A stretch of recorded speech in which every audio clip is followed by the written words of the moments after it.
I make this statement in a form of tribute for and on behalf of my siblings. Now, what we see here today, this crowd, this presence, is a manifestation of love over hate. It is a manifestation of love over any form of cruelty, of any form of political divisiveness, any form of ethnic and barbaric atrocity that is being perpetrated in Bawku. Those of you who are very much aware of the situation in Bawku would bear me out that with all due respect, Bawku is no longer a place for the living. It is a sad, volatile zone. And what I decry the most is that when Philip was hesitant to go back to Bawku after his study leave had expired, I pushed him to go. I kept telling him, bros, you would be promoted. Just go. Send your certificates and your cover letters. Just go and come back and join us in the law firm. I mean, you would even join the legal department in the service if there is one. He traveled on that fateful day with Harry Scotty, both of them traveling at the front seat. Harris brought Philip back in a body bag.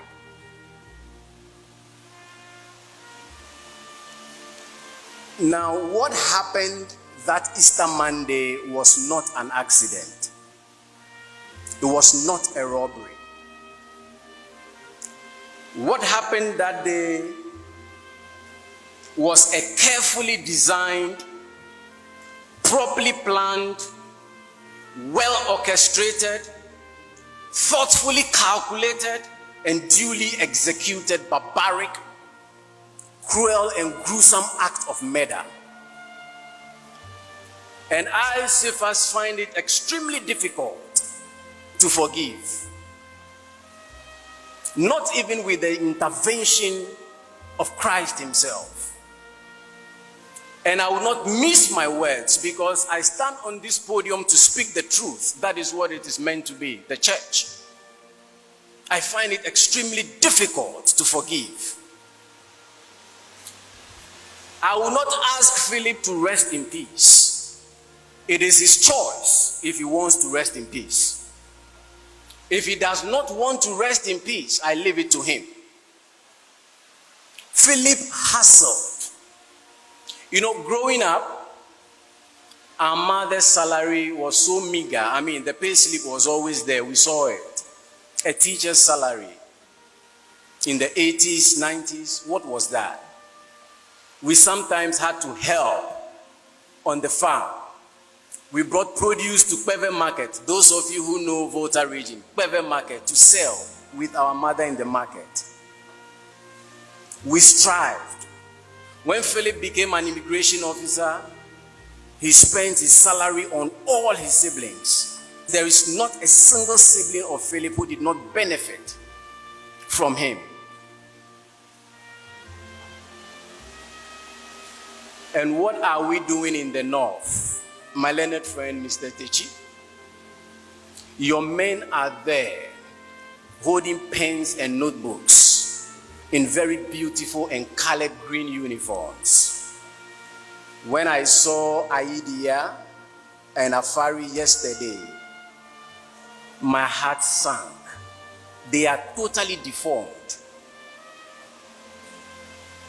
And these are people that you seek to protect. And what are they doing to you? What are they doing to your men? The week in which Philip died,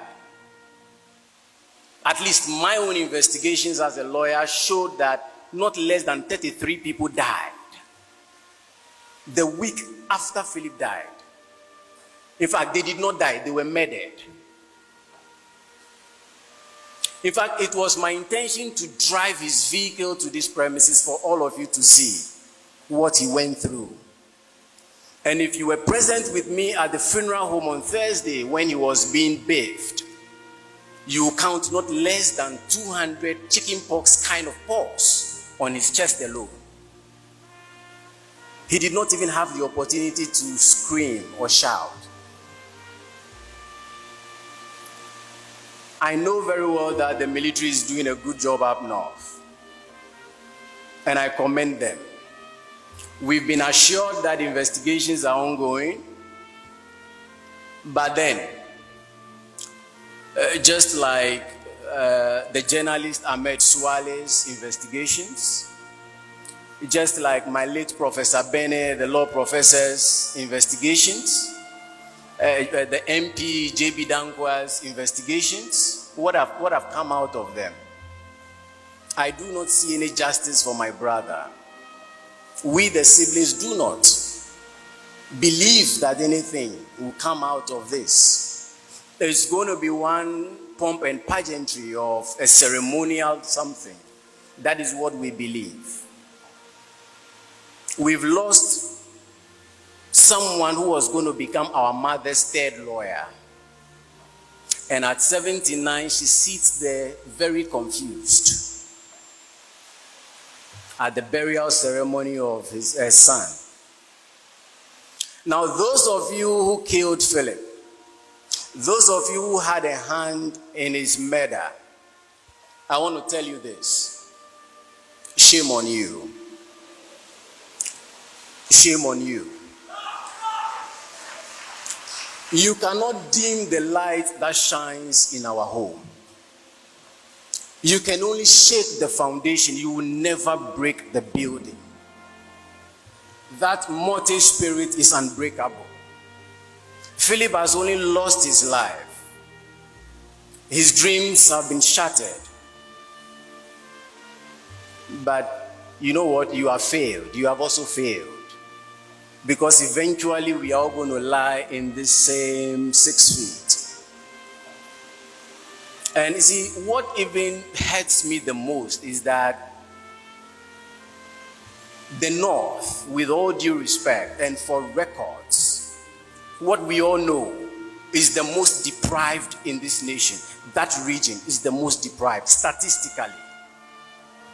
Poor health facilities, poor schools, parents cannot afford school fees, and so that is the hub of NGOs. Yet some of these people only take pride in what? Receiving weapons from politicians, from chiefs, from people who can afford to give them. You cannot afford 3 square meals for your own children. But what do? You smuggle weapons to kill yourselves. And in the process, you kill somebody who is there to serve you. 11 solid years. Philip was in the north. I refused to visit him because the first time I visited Tamale, which I'm told is the finest, I couldn't stand the heat. He stayed there for 11 years. And this is the price we have to take back to our father who is waiting. 89 years. Shame on you.